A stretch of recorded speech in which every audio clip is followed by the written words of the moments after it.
Hello, I'm Russell Brand, host of the Trews True News. News you can trust. Subscribe here. Or can you trust me? Because old Russ is a bit of a hypocrite.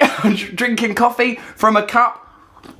Living in a house, as you see, I'm in my tax haven luxury palace. Look at this bloody thing today out of the sun. No, not Jimmy. No, not an attempt to curry favour with Liverpool fans. No, this bit here. This argument's really hard to follow. He rants against high rents and corrupt landlords and tax avoidance, and yet he has a corrupt landlord. I'm not the boss of the landlord. I just give the money to an estate agent registered in Britain, like anyone who gives them money to an estate agent. Hypocrite! Luckily, I've had a bit of support on the issue from people like Owen Jones. He tweeted, "Stop combating starvation. You have a fridge full of food. Hypocrite!" Hashtag the Sun Logic. Let's have a look at the real issue, because we don't want to be distracted, because this story is all generated because of my support of the campaign of the New Era estate to confront their corrupt landlords, Westbrook. They want to drive up rent and drive them out of the area. Let's have a look about the reality of the situation of taxation in this country, because it really is an important issue.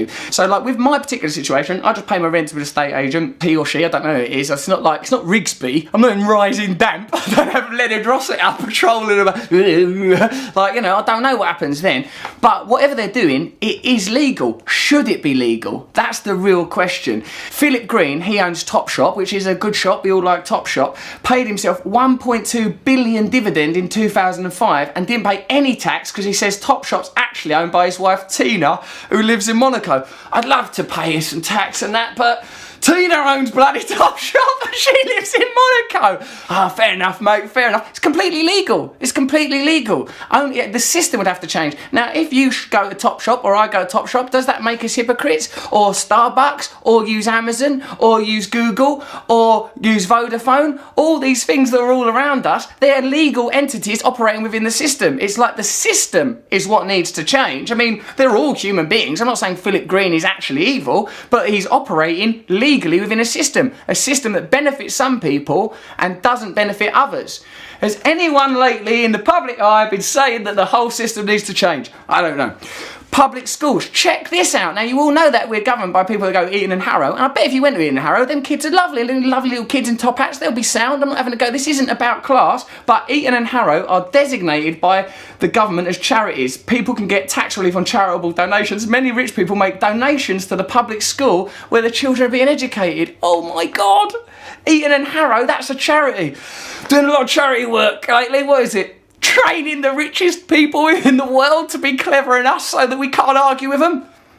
Oh, the Inland Revenue, who's in charge of all of our tax, right, negotiate with people or companies over how much tax they should pay. In 2010, Goldman Sachs, who I think have got quite a lot of money, they lost a long-running court case over unpaid tax, owing the government 40 million, but negotiated a deal with David Hartnett.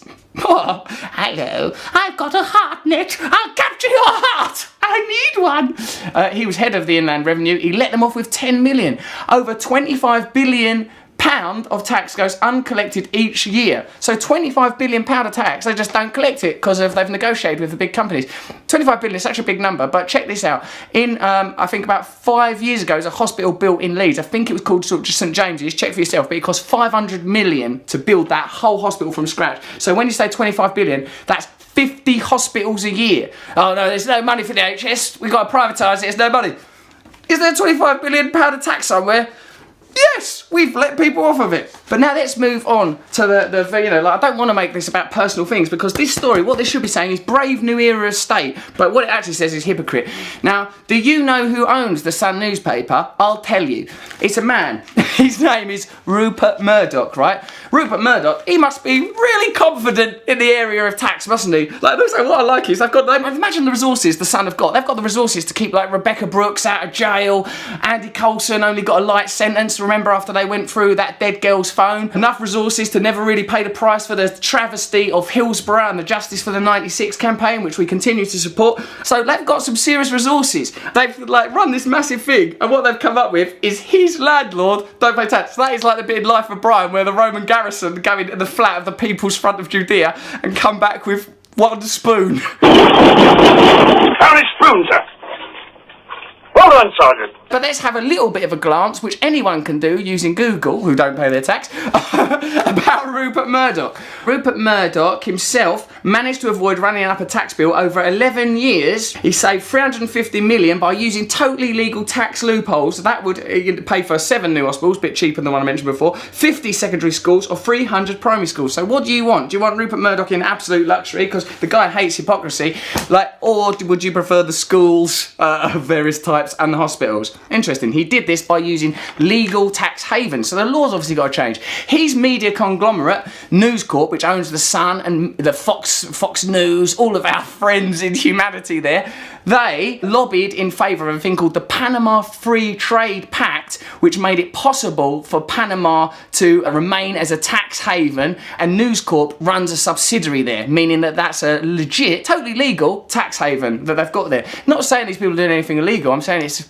a disgrace, isn't it, that those things are legal. They've got 136 such subsidiaries in various nations that are tax havens. A tax haven means a corporation can stash its money there, never pay tax, never contribute to our society. They've got 62 in the British Virgin Islands, 33 in the Cayman Islands, and 21 in Hong Kong. So News Corp and Rupert Murdoch, the man behind this, does that stuff quite often. So like, if they can call me a hypocrite because of something my landlord does, what can we call him for something he does in himself? Someone tweeted at BillyMac1964 said, my mum pays her taxes, but she bought a Take That album. Hypocrite! To Wanda Mark Gavur, don't complain about banker's bonus. You tacitly condone such behaviour the moment you opened an account. Hypocrite! Rahul Singh says, you hate the Sun newspaper, but you once flicked through the Sun as a teenager. Hypocrite, I mean, I've got it here. I'm contributing even now to the problem because the system is all around us. We live in an aquarium of hypocrisy. But this is a systemic problem. These companies are able to do this legally within the system, and it's getting worse. George Osborne has announced $7 billion of tax cuts that are actually going to help the richest people. The Tories promised to raise the income tax allowance. It wouldn't help any of the 5 million lowest paid workers in Britain, and neither would any of the other three parties' plans. No one's doing anything for the 5 million poorest people in Britain. No one. In conclusion, what can all of us do? We can all try our best. If you make it about an individual, like me, like saying, oh, Russell Brand's a hypocrite. All right, I'm a hypocrite. I'll tattoo it on my face if you like. But the problem is still the problem. The system is still the system. The system is set up to support and help the richest people, while the poorest people have no purchase, have no power. And if one person with a bit of money, me, stands up and says, oh, I'll help a little bit, no, you're a hypocrite. Do you think they really care about me being a hypocrite, or do you think they want to control the narrative so that no one with a voice can ever speak out about these issues? Because if they do, the real hypocrites, Philip Green, George Osborne, Rupert Murdoch, the people that benefit most from this system, will be made accountable. So what is the true news? If we come together and support local campaigns like the New Era Estate or the Fire Brigade Union or whatever it is, you tell me. You're as good as me. We're all a little bit hypocritical because we all live in the aquarium of hypocrisy that is modern, capitalist, consumer, Western democracy. And if we come together, if we speak out, there's a chance we can change it. If we don't, they've won and there's nothing we can do. That is the true news. Subscribe here, subscribe here, subscribe here. Or you could just read this. This is also quite good. The Hillsborough campaign is still ongoing, by the way. Support the 96, Justice for the 96.